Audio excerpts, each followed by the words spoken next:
Welcome back to this episode of Mr. Abayomi Says. I had to take a few days to digest and process everything that happened on Wednesday, January 6, 2021 at the U.S. Capitol. I'm appalled. I'm disgusted. As a black man living in America, I just don't know, what to say.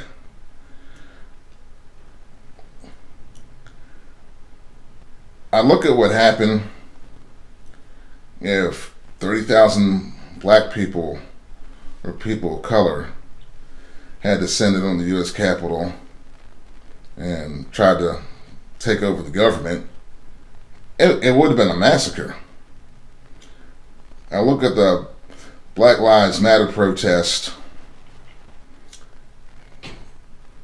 during the summertime here in the nation's capital, and then I look at what happened just a few days ago here, where it's not like you had a bunch of people converging on the Capitol who were there for a NASCAR event or trading sports cars. You had some of the worst segments. You got neo-Nazis, fascists, Proud Boys, all sorts of groups of people who had ill intentions. I don't know where the breakdown came at in terms of how the people who are supposed to be protecting the citizens and protecting the seat of government could have missed this, when the news organizations have even seen the chatter. I mean, to me, it's just absolutely mind-blowing. I've lived through a lot of things in my 47 years on this earth.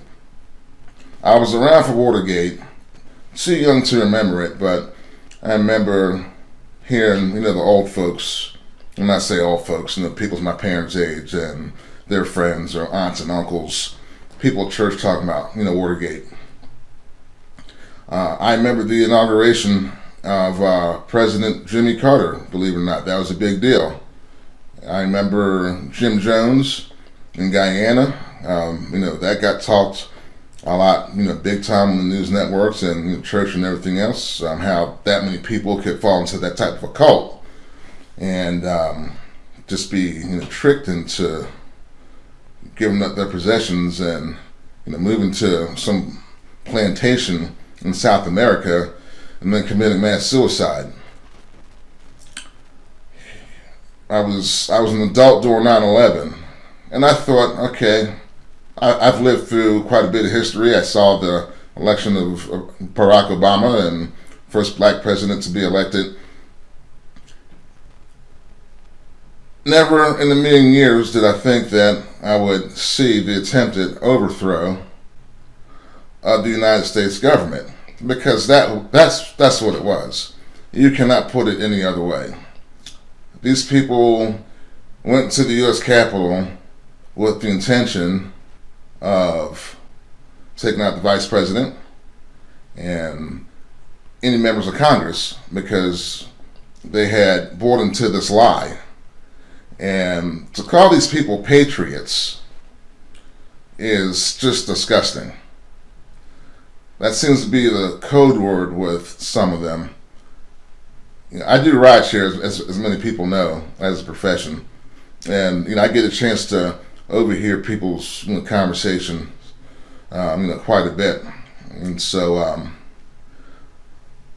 one lady asked me a couple nights ago if I was a patriot, because I've got the Christopher Gadsden license tags on my car, and I have those for a specific reason. I've got a funny spelling with Pharaoh on my car and the snake there.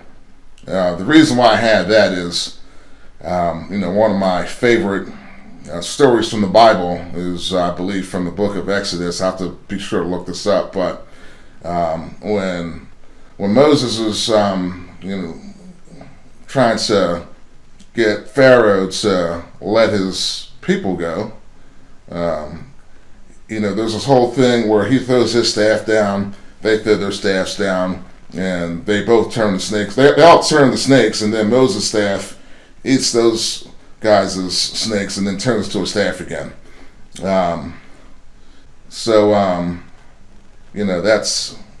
That's like one of my favorite stories in the Bible. And then, recently finding out that through genealogy, I'm actually a descendant of, Ramses III. But that's a different story for a different time. But yeah, that was kind of the code word with this lady. Was like, are you a patriot? And then like her husband kind of, got the spelling on my tag, and so like he got it, and that was that. But it's